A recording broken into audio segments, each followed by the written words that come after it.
Как сказать на казахском каждый день, каждую неделю, каждый месяц, каждый год?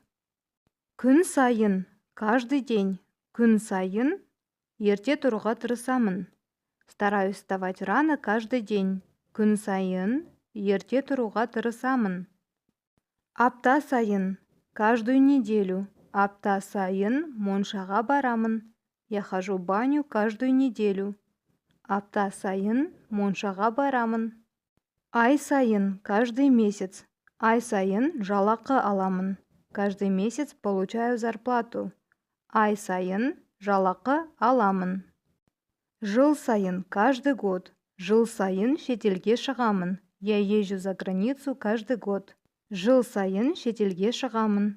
Попробуйте сделать предложение с этими словами и напишите в комментариях. И не забудьте подписаться на канал и поставить лайк на это видео.